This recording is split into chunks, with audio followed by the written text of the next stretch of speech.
Good morning. Happy practice day. I'm happy to be here. I'm happy to share what I hopefully am going to share.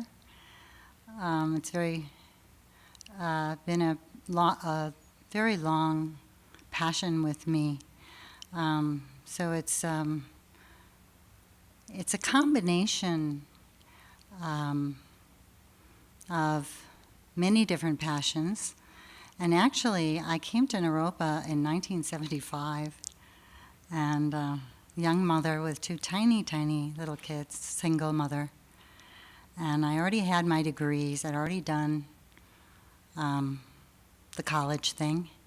And Naropa wasn't accredited at that point. And it was a tremendously exciting place. And part of the excitement for me was the spiritual aspect, which was completely eye-opening for me and felt like home. Being able to practice meditation, which I'd never done, and connect that with my passion for the arts and my passion for healing and for nature. It all fit together. And all the incredible beings that taught at that time in this institution and have been teaching ever since were remarkably huge impact on me. I felt happier than I'd ever felt.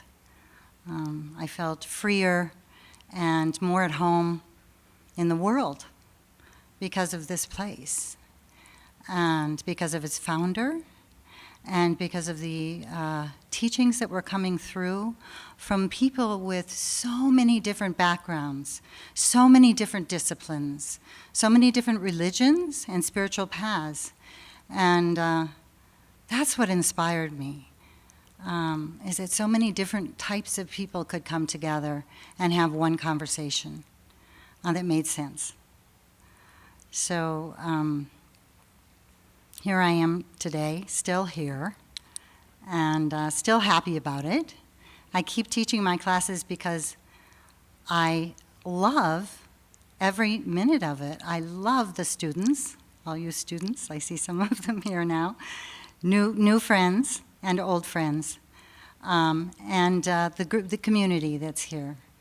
So it grows me, and I hope I contribute something to this incredible place.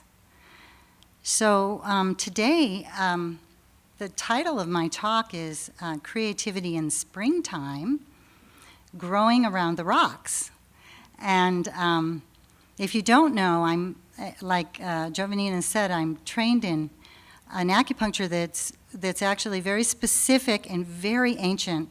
It goes back 2,500 years.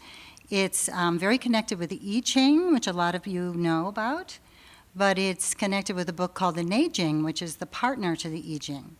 And the wisdom in their books is profound and has inspired me for many, many years, and also links with my studies of Buddhism and Shambhala and medicine. But this system is very different from what you see mostly as acupuncture these days because of the Cultural Revolution in China, where spirituality was not acceptable by any means. And that's another conversation. But basically, this was outlawed, along with many other things, and was brought back by a man named J.R. Worsley, who was an Englishman. And he kind of westernized the language and the availability of the medicine. And we didn't have translations in those days. This was 25 plus years ago.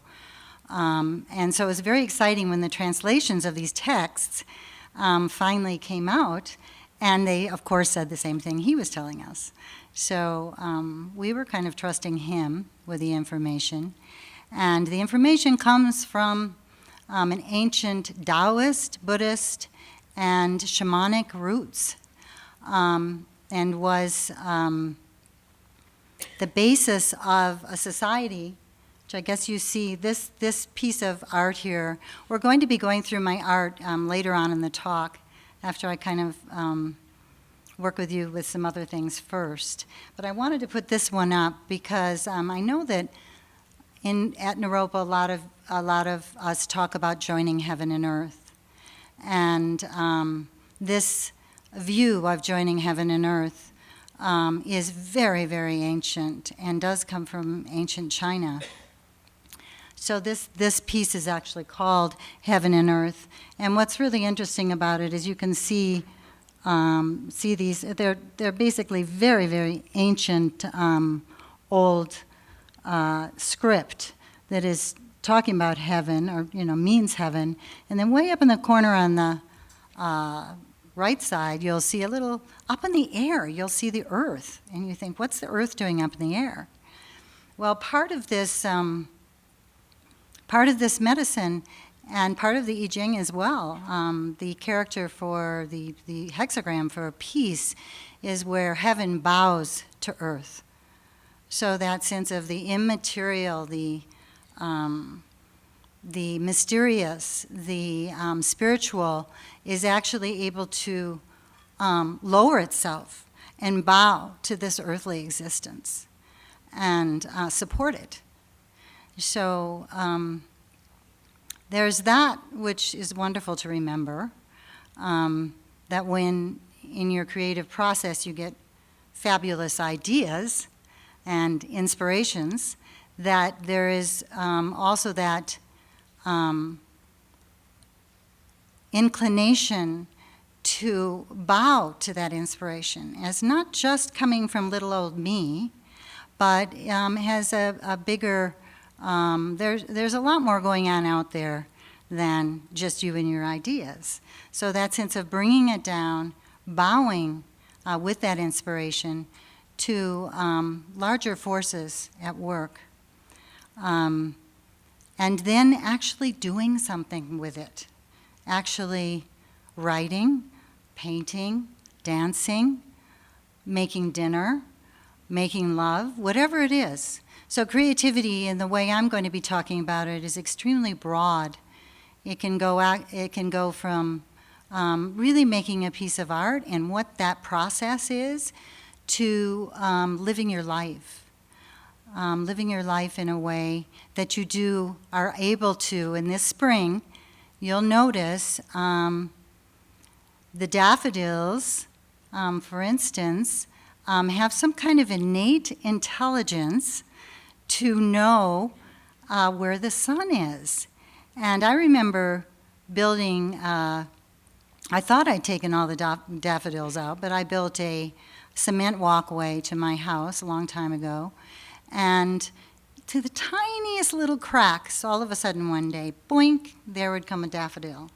So that sense of just incredible urge to live and grow and meet the sun is in nature, and shows us the kind of resilience of nature and the one-pointedness, the vision, that they know these seeds and plants, even though they're under the ground and they're blocked, they're the rocks, they can grow around them. They know where the heat is, they know where the sun is, they know where to move upwards from this lower place, from underneath the ground. So again, they know that. You could almost say because heaven bows to earth. There's a little magic that happens there.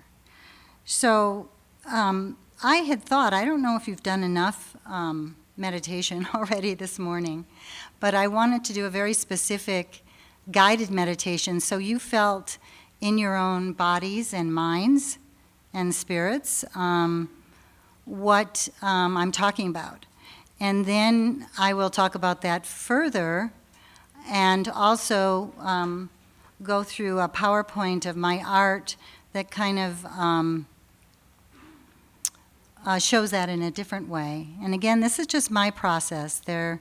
My classes at Naropa, the first level of the class, which is the psychology, the 5 elements, by the end of the semester, people do projects, and I say, do whatever you want, anything you want, as long as it ignites your passion, and you have to know the 5 elements very well. So you have to know that ground.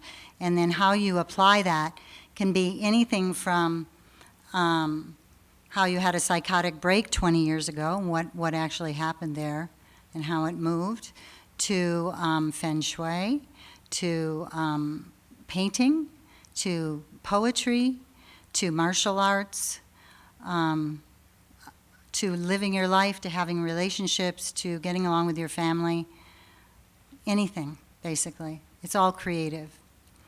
So I'd like to start that way, and if you just ground yourselves just in your seat, and I'm just going to go through, as I said, this whole system of, I would call it far more than medicine. It's medicine on all levels. But it is, we're going to be going through the creative process in nature to begin with. So that we actually, that nature obviously is in each one of you. And our bodies are operating on the same, with the same energy as the universe or our earth. So it's a wonderful place to learn in our bodies where the rocks may be, right? Where you run away from the rocks, where you try to have a fight with the rocks, or where you learn to grow around them. You actually sense the sun. You go, I've got to take a detour here, you know? But it's about growing at this time of year. And growing is kind of rough and tumble, as anybody's noticed. You know, usually it's kind of like hard knocks, you know. It's, and from the obvious point of view, when you knock against something, when you hit against something, your energy coils back, right?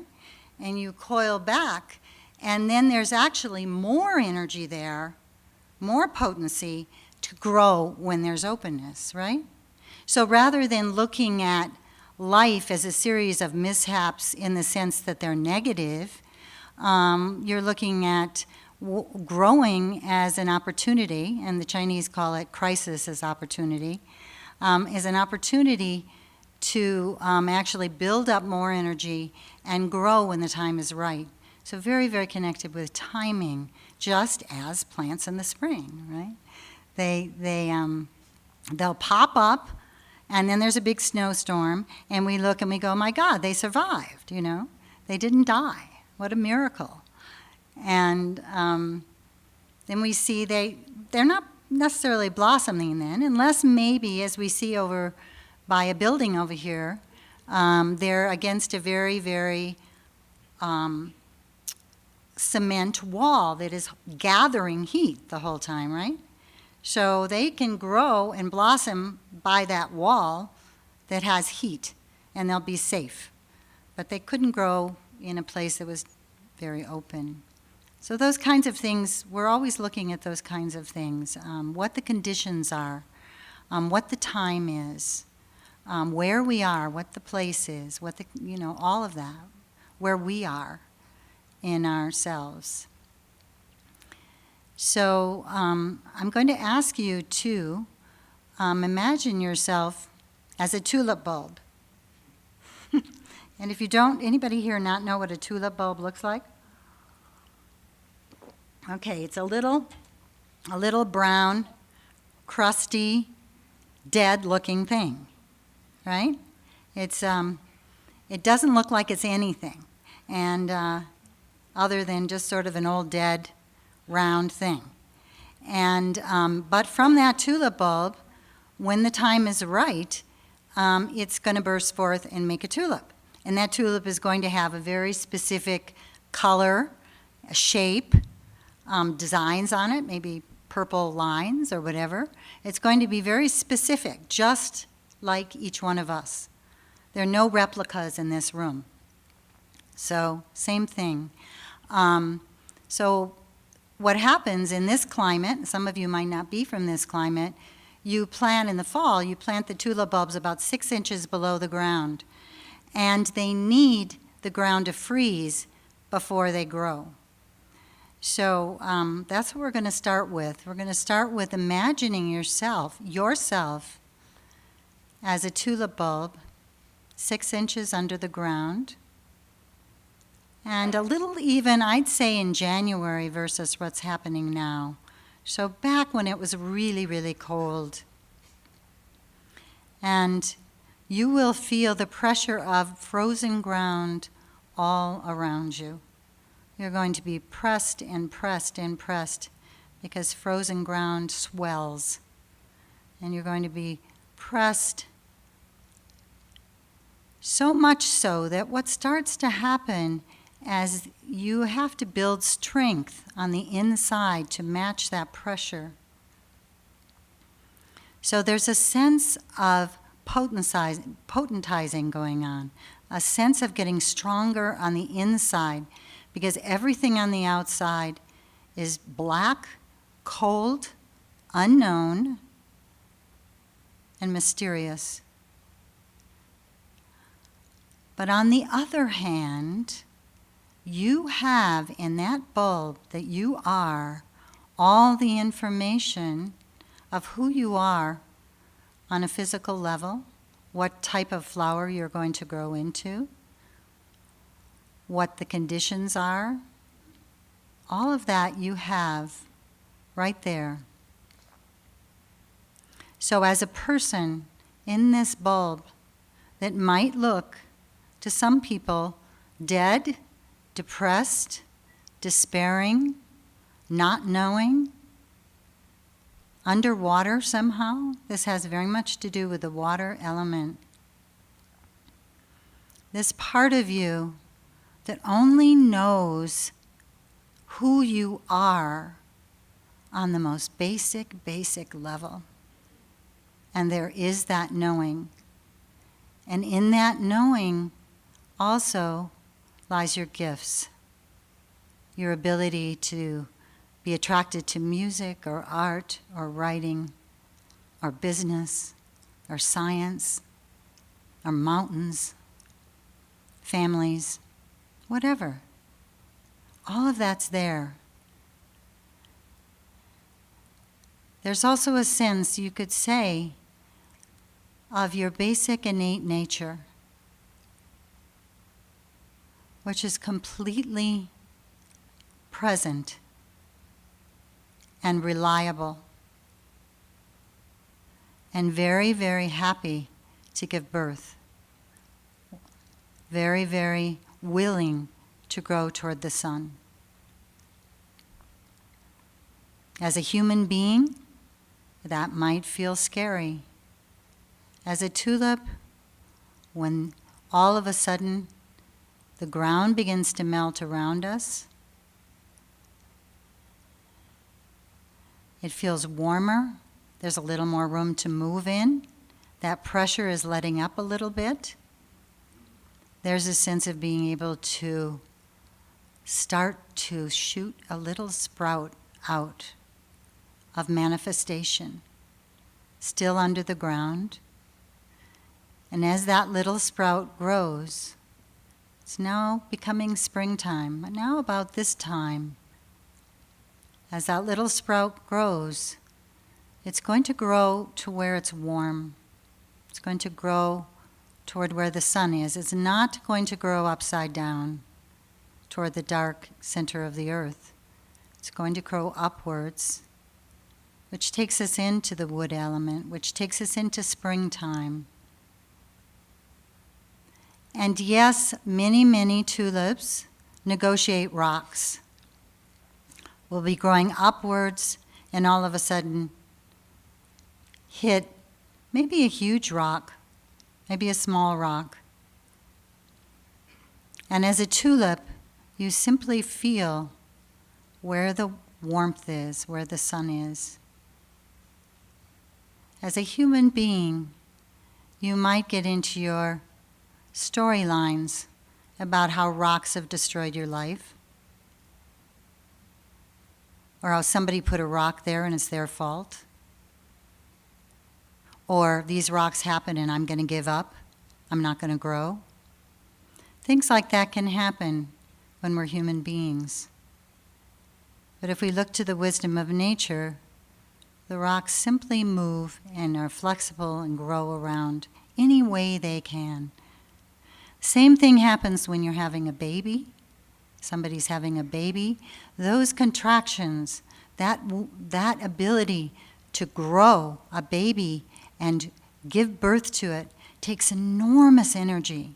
And it's not necessarily fun all the time, and it's not painless, but there's nothing to stop it. So we will not stop growing. We can try, but we won't. So as we grow, suddenly there's a breakthrough, and we move up into the sunlight, into the ground, through the ground. And we look around, and there are some other tulips there, big trees, squirrels, all sorts of things. And we grow further toward the sun, and we make a bulb, we make a bud. We start to actually make a bud, just like a woman makes an embryo, a woman and man create an embryo. That bud begins to get bigger and bigger as it gets warmer, and will, at a certain point, if conditions are right, blossom into a tulip.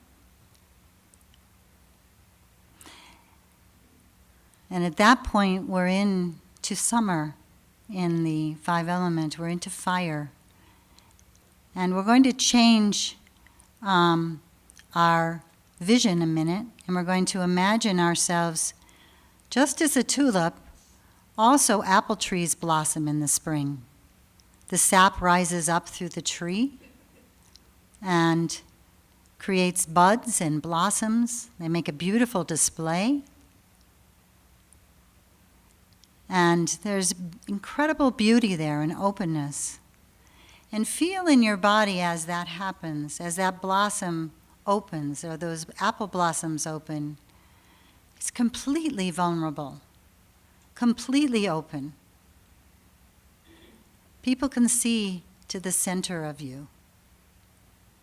So for some human beings, that can feel extremely vulnerable, tender, maybe heartbreaking.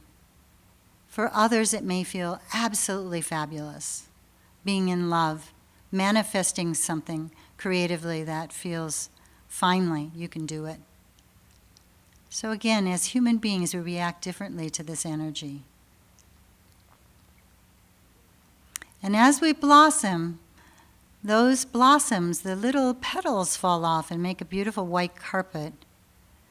In Japan, everybody takes blue tarps and sits under the cherry blossom trees just to feel them, just to experience them. I've been in Japan in the springtime. People take off of work to sit under cherry blossom trees. And it's acceptable. So those blossoms, the petals fall off, but not the center, not the fruit. And then the plant, the tree, begins to grow apples. And those apples are actually substances that will feed either the earth or human beings or deers or rabbits or whomever wants to eat them. So now we're in earth, we're in late summer, and there's a harvest going on. This happens with zucchini plants and tomato plants and every plant you can imagine. So there's a sense of fruitfulness, of richness, of nourishment that's very, very physical, coming from this kind of magnificent, love-filled realm of blossoms to actually something you can eat, something you can hold, something that won't just all the petals fall off right away. So feel in your body how it feels to be that richness, to be an apple at this point that's grown from this seed or bulb. In this case, it's a seed. And then a very, very cutting frost in apple tree country, for the most part, will come and will kill, will demolish the fruits, make them inedible unless we gather them quickly and before the frost. So again, there's a sense of knowing when to harvest, of knowing when something's ready to give birth to and to actually show to other people, to share with other people, to eat or to store or to share. And that cutting frost, suddenly all the leaves will turn yellow and they'll fall off the trees, and whatever apples that weren't picked will fall to the ground and become manure. And that manure will rot over winter and provide incredible food for the tree and the earth. So as a human being, that sense of richness, that sense of harvest may be a wonderful joy, or it may feel too much. Some of you might find yourself spacing out or going to sleep.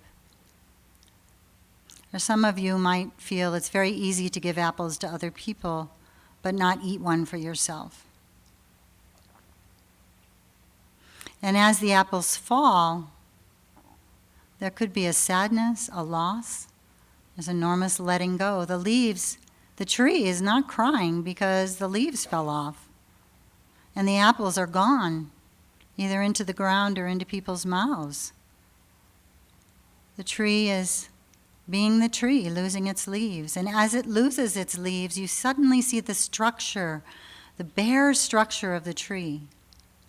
And as we let go as human beings, that bare structure could feel again extremely vulnerable.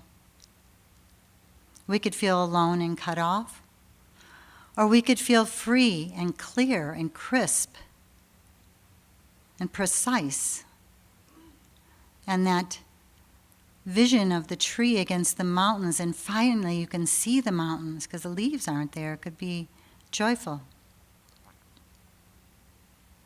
So again, either way, we could have a response to this energy of the autumn. When people get melancholy, sad.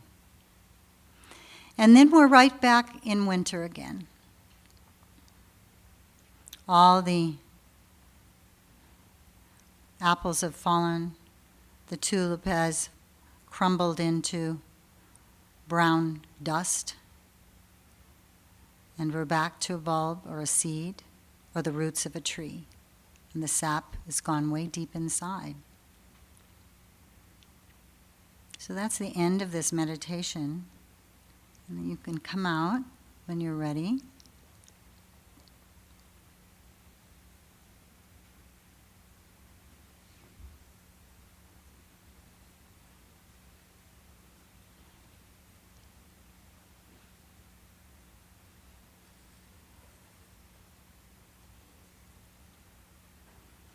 So did some people have a physical experience of that? Energetic experience? Some propensities for certain times of year or elements and others not? Yeah? Yeah. So that's information. And again, when I'm talking about this kind of creativity, this is life, right? This is how life happens in nature. And when I'm talking about it, there really aren't any major mistakes. There's confusion, right? There's confusion in terms of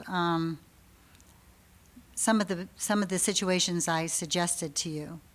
But if you found yourself either spacing out or getting irritated or falling asleep or whatever when I was talking at certain times, pay attention to that, because actually it's a lot of information about how you relate with your own process. So at this point, I'm going to start showing, first we're going to start with water, which is that winter. And I do want to put the first water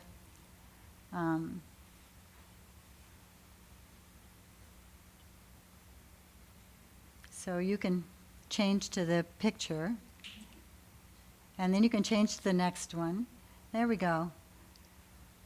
So this is actually a turtle, and turtles in ancient China were considered, again, connectors between heaven and earth. The dome of the shell is a connection with heaven, the middle, and the bottom. They're so close to the earth. They're so ancient. So obviously the water in us, the part of us that remembers, as I was telling you in the meditation, that remembers who we are on this essence level, is connected with this element. And that is connected with our gifts, with our connection with being a human being on this earth, right?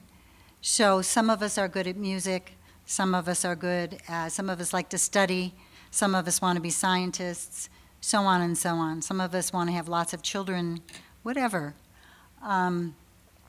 This particular turtle is actually, you'll see the little dots on it. Both of these turtles are, they're old images that I played with, as you can tell, with paint and so on. But the actual image that's in ink is accurate to these old images. And you'll notice the dots, and those dots are actually connected with the 8 trigrams of the I Ching. So this turtle was said to come out of the Low River at a time of floods in ancient China and present this view, this medicine, basically, to human beings. And very, very, again, very connected with ancient. And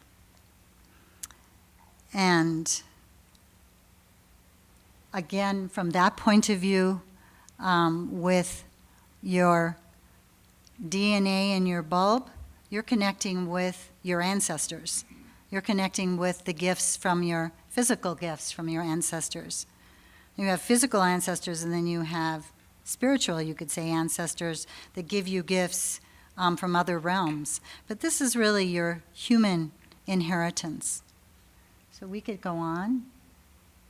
Then we have dragons down there too. And again, a very, very Chinese symbol.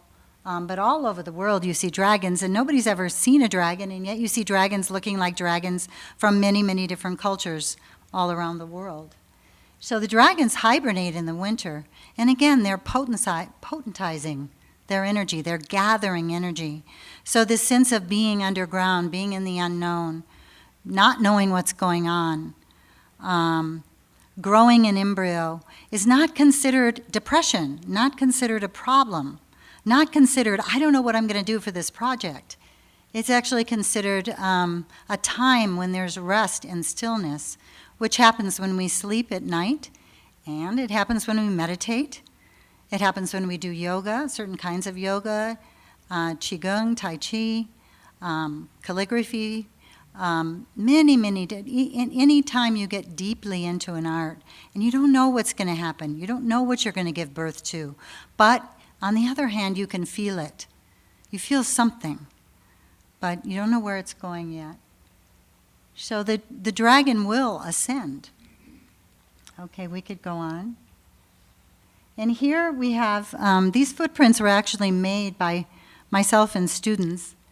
And the calligraphy that you see here is a offering to the ancestors that was found on a bronze vessel. And it's describing a shamanic dance, which was done with the feet, very specific feet positions, foot positions. And this whole very, very ancient script, you probably don't recognize it.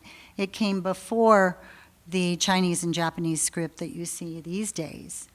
And again, it's an ode to the ancestors for blessings. So again, in this particular view, for each one of us, as we're creating our lives, to call on the ancestors, whether they be your physical ancestors or your spiritual ancestors, extremely important. It's like calling on heaven to be below earth. So even if you have, let's say, people have asked, what about if I have a really dysfunctional family? You know? And they still want the best for you. They do not want you to take on their troubles. They might have troubles. You can bow to them. You can say, I respect your pain, and you can trust that they want you to grow and develop. So this is that bowing. This is that dance. Okay, go on. Here we have an owl. Owls are sometimes have a bad rap, sometimes, but they're connected with death, which again is what a tulip bulb looks like sometimes, right? Or a seed. Doesn't really look like anything alive, and yet you can dig them up, and they're hundreds of years old, and you can plant them and they'll grow, except for when they're genetically modified, right?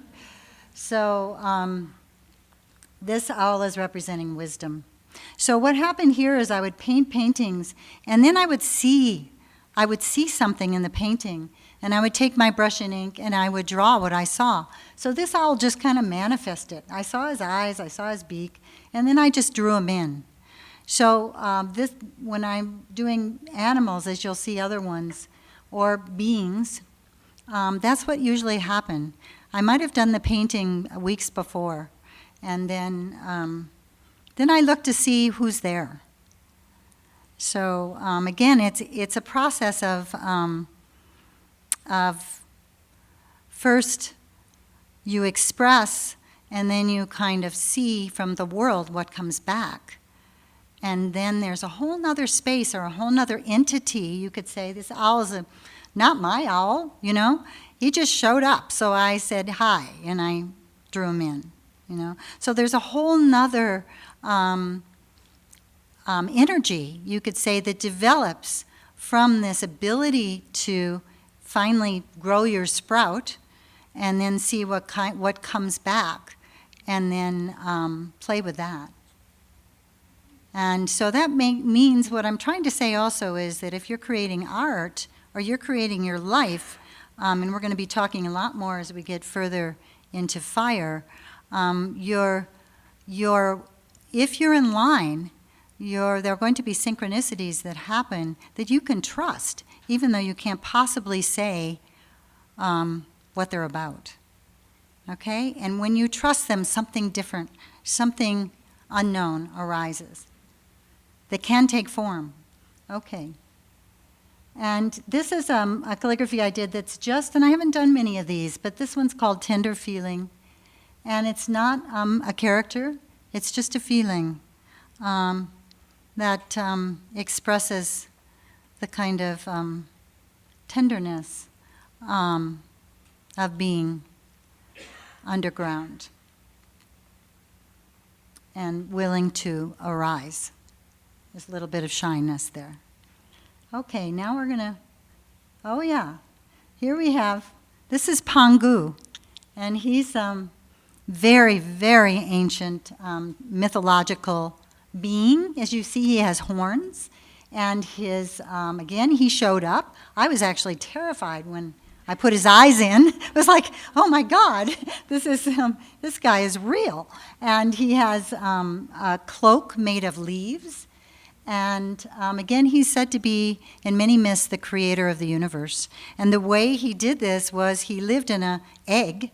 So again, we're back to the bulb and the seed. And he got so claustrophobic in there. Some of you have done Shambhala training, it's that cocoon.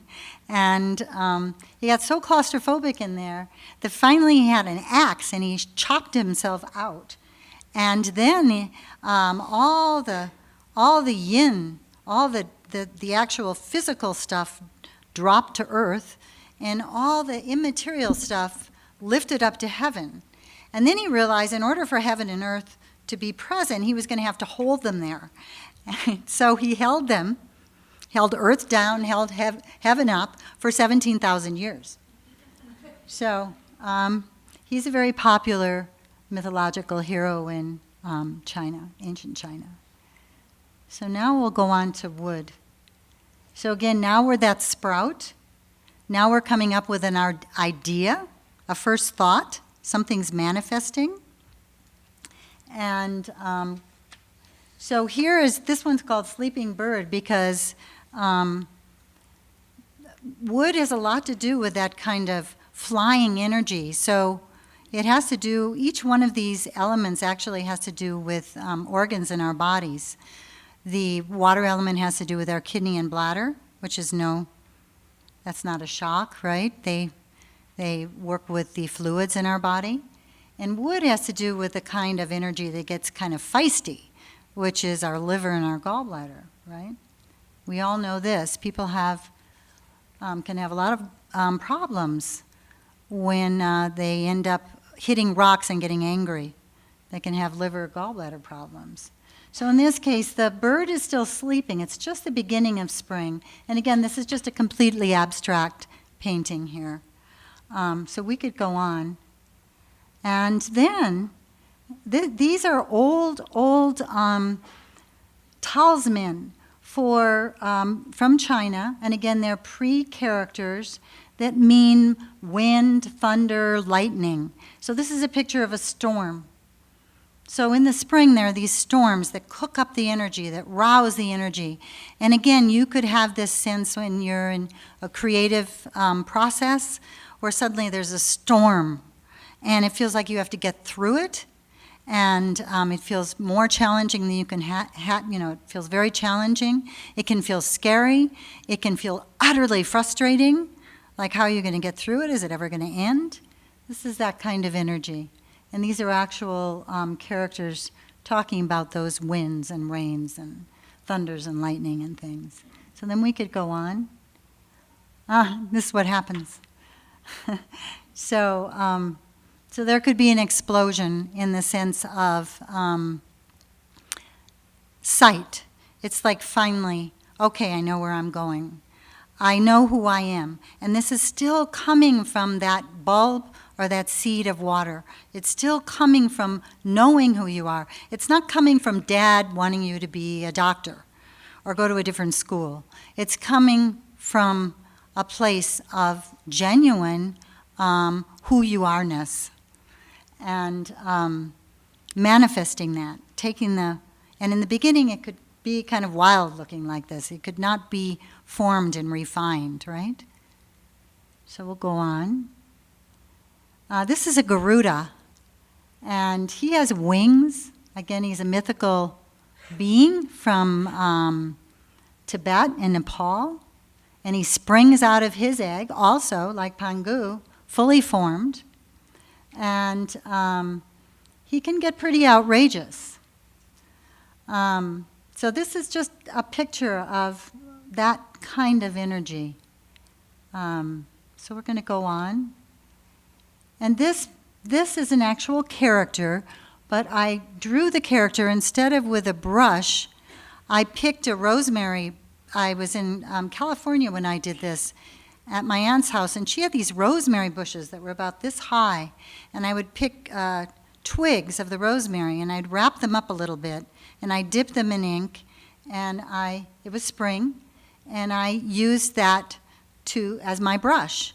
So when I brushed it, everybody know what rosemary smells like? It has this incredibly aromatic smell to it. So I was experiencing not only the smell, but the twig and the feeling of the plant, the whole thing, without a brush. And really, really a wonderful activity. So you can work with any instrument as your, you could say, weapon in art. Could be a rosemary twig.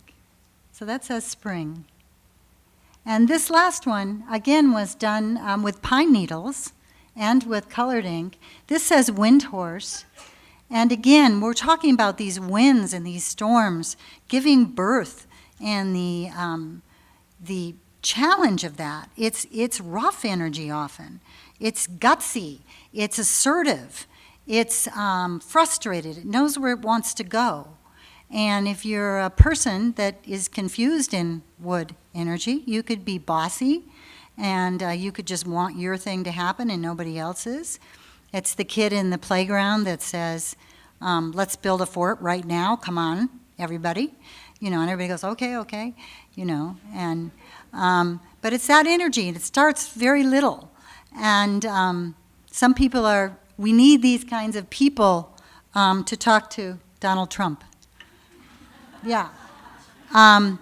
We need this kind of energy. We really need it. And we need it these days not to fight, but to grow, and to grow in confidence, and to grow in some sense of insight and awareness and knowing where we want to grow. So this knowing, again, is coming from beneath, and it's getting clearer and clearer as we evolve what we love to do, So wind horse is a way to actually ride that energy of wind. And again, it's taught in Tibetan teachings, it's taught in Buddhism teachings. And again, it's available to anyone, of being able to ride a horse through no matter what kind of weather is going on. Okay, so it's doubtless in that sense, and it's fierce. And we need it. Okay, so then what happens? And we're going to go to fire. So this is summertime. This is what I was talking to you about, where everything blossoms. And so here's the sun. This is a cosmic egg, but you also can see it as a sun. It's full of gold. I put lots of gold leaf on it. So it's that kind of energy of oneness, of immaterial. You can't grab a fire. You can't grab your inspiration. You can't materialize this sense of oneness. But you can, we could take the next one, you can be in your heart. So basically we're taking that energy from below, and it's rising through the help of the wood, through the help of growing, to our hearts. And in this Chinese system, the heart is considered the ruler of your kingdom. So the way that it rules is what's really interesting. It doesn't rule by micromanaging or having a lot of good ideas and then doing them. It rules by being completely empty. And that's the word, empty. And what is it empty of? It's not that it's empty and void. It's empty of any sense of distraction, of any sense of anxiety. There's very, very strong sense that we need to keep this heart as the center of our kingdom. And if you can, then you can join this deep energy that we're getting from water up to the vast and mysterious realm of what you could call the immaterial realms of heaven.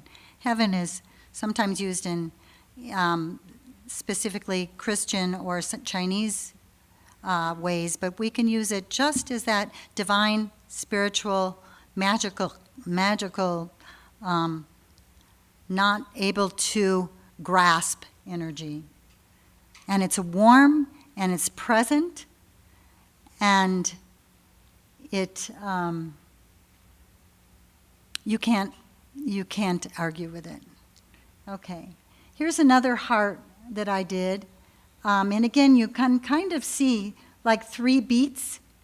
So this character is reminding me of that every single moment that we live, and the practice instruction to me is invaluable, that every moment we have a chance to either be present in our hearts or not. Either one. Every moment we have a fresh start. So here's 3 beats opening that are coming from this beautiful bowl of the heart. So this is the Chinese character for heart, the 3 beats. Now this character is another heart. I thought I was going to give you lots of hearts today. This has a special story to it. I did this heart on the 3rd anniversary of my dear friend and mentor, Kobanchino Roshi's death. He died trying to save his daughter, 8-year-old daughter, 5-year-old daughter, from drowning, and they both drowned. And this was the 3rd anniversary. I was doing calligraphy. I used to do lots of calligraphy with him. He was the World Wisdom Chair at Naropa for years, and really was a very strong presence here. And when I was doing this heart, oh dear, I held up, I wanted to do a drop of red ink in the middle, and I picked up the red ink, and it literally jumped out of my hand and splashed this, what you see is a splash in the center of the heart. So it happened without any of my prescience. It happened very spontaneously, and I had nothing to do with it. At that point, I knew he was present in my heart. So again, in this, the spontaneity that happens in the fire element happens because we are able to be present, and we're able to be as open and vulnerable as we can handle at that moment. And if you're still in the bud condition, then you can say, I'm in the bud condition. I do not need to be a flower because it's springtime. So there's no sense of having to be any particular way. It's knowing where you are in this cycle of seasons. Okay, we'll go on. So this is another one that I did, again from a painting, but then it came down very strongly, and I used feathers. And this is a nest. And again, sometimes the nest in the ancient old Chinese classics, the nest is referred to as the heart. It's like a nest. And these birds are called shen birds. And shen in Chinese means spirit. It can mean what we call in Shambhala drala. It can mean just that immaterial energy that makes your eyes shine and you feel love and you feel like you belong and you feel present and warm. And the shen birds can only live in the heart when the heart is peaceful. This is taught in the classics. When the heart is peaceful and still and free and open and empty, as I talked about. So I have this over my fireplace, reminding me every day to keep that peaceful nest. Okay. And here's just a wild one called happiness. And again, joy is kind of the emotion of fire, and it could be absence of joy. You could be a burned out fire for the time being because you used up all your water, let's say, or you used too much wood in ways that you used up your visionary energy trying to be somebody you're not. So joy could be joyful, or joy could start to get manic and hysterical. And we have a healing for that, which is the next one. This is the Nepalese talisman for curing madness. So as you can see, he's holding a purba there, and he is willing to. This talisman can actually had medicinal purposes. But this madness that I'm talking about is when a fire has gotten way out of control, right? And we all maybe know what that feels like. We lose our seats. We no longer have ourselves, and we're out there, and we might be having a fabulous time, but we're going to crash at some point. And this is where a lot of severe imbalances happen because we're not aware that joy has to be kind of accompanied with a coolness of water. And we'll get into it, precision and all these things. But so we have this fellow to help us if we get too out there and manic. Okay, so then we're moving into, as we did in the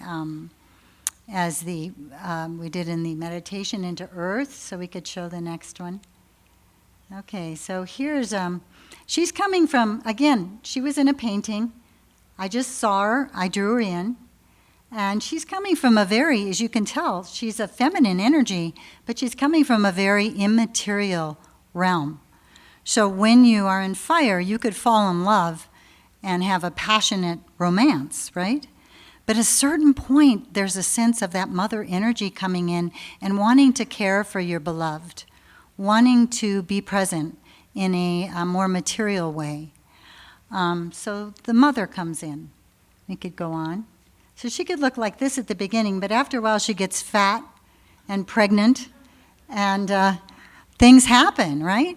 After we've had this wild, wonderful time, this love affair, then babies could happen. This richness could happen. This ability to hold each other and feed each other and sympathize with each other and understand each other could develop. Very feminine energy and very material. We're getting into the material realm now here. We could go now. So here's another mother that just showed up again out of a painting. I went, oh, those look like breasts. Oh, you know. So again, though, you see the water going into the fire. You see this connection between the water and the fire in this naked lady, which is sort of the ultimate beautiful connection, as long as we have a wood that can take us there, bridge us from this deep place to the higher place. Okay. And again, then animals show up, then we're on planet Earth. So it's very, very, the animals actually can teach us a lot about being on the Earth. They know how to do it. They're experts. And they don't freak out unless they're highly domesticated, which we do see these days. But we could go on. This is actually that picture again came out of a painting, and it was actually a picture of a deer that came to my pond up in the mountains where I spend a lot of my summer. And here are the mushroom spirits. So we're talking about plants too. We're talking about all the things that grow on the earth and the medicine that grows from the earth. Mushrooms are incredibly medicinal, as we know. And these were actually made from mushroom spores. So I actually used the spores of mushrooms to make this piece. And then we have more animals. Again, this I came out of a painting I did, and I was sitting in bed about 5 o'clock in the morning at my cabin, and I was practicing, I think, and all of a sudden I thought, why is that horse walking by my window? And then it looked in on me, and I saw it was a mountain lion. And it looked just like this. But again, it just showed up out of the painting.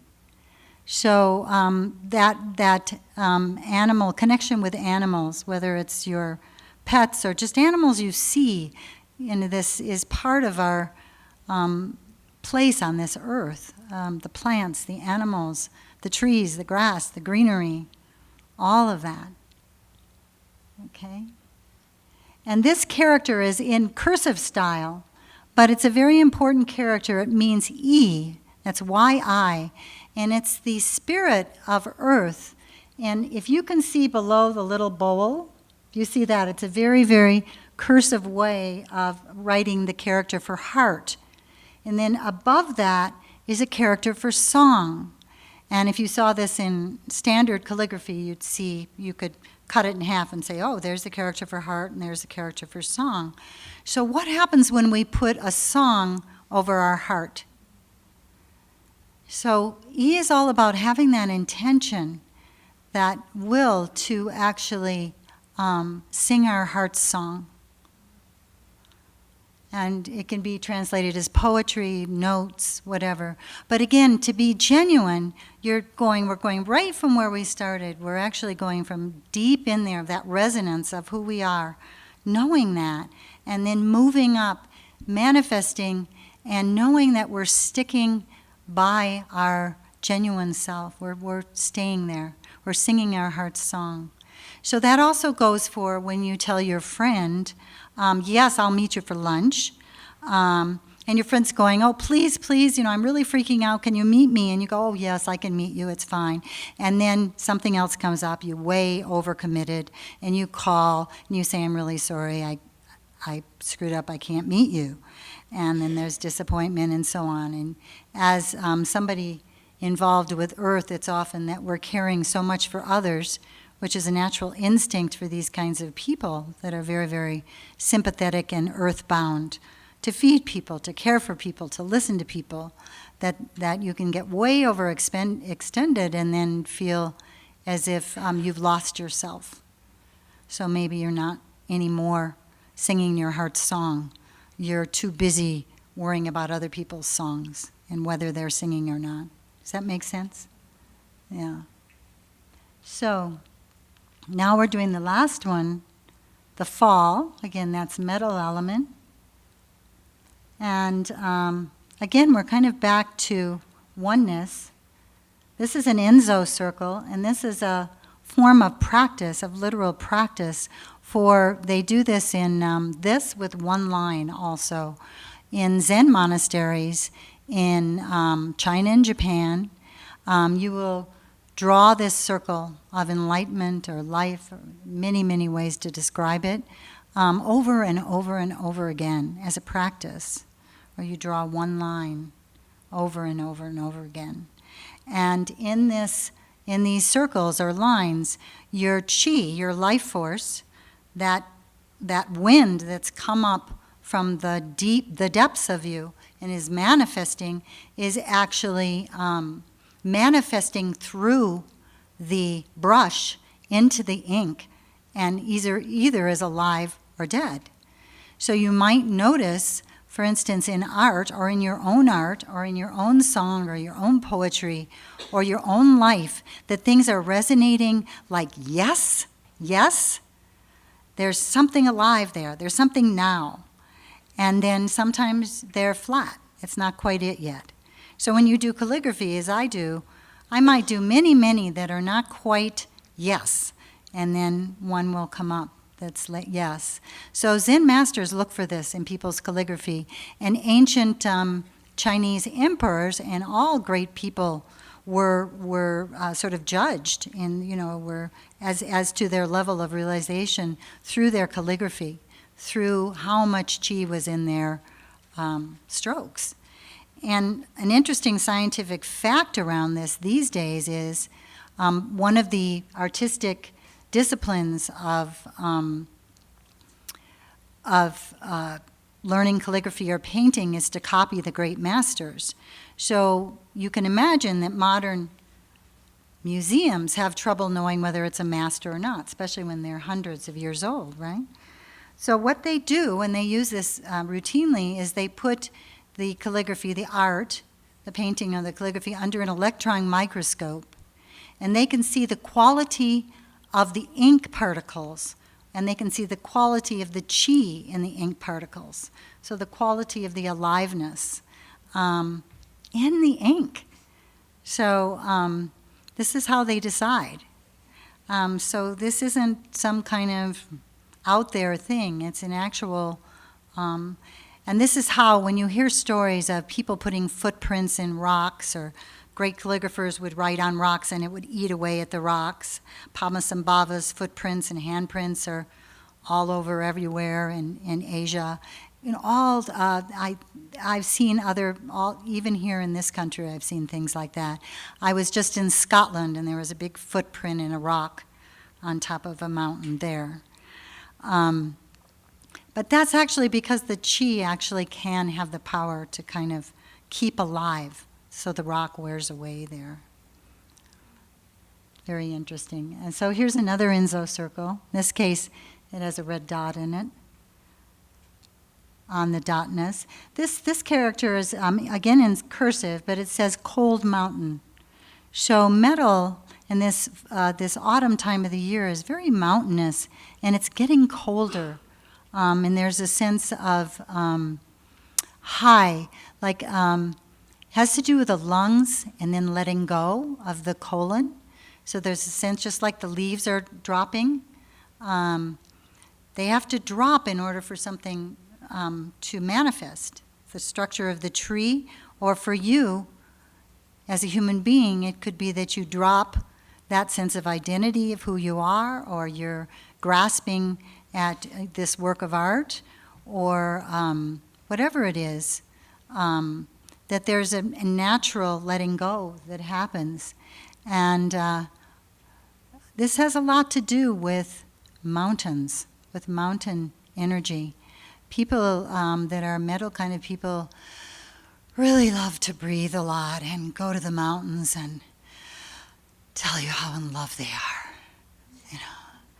So it's, and you could think that they were singing a sad song, but that's their way of being completely genuine. It would sound very, very different than an earth person saying, I am so in love. He is just so sweet.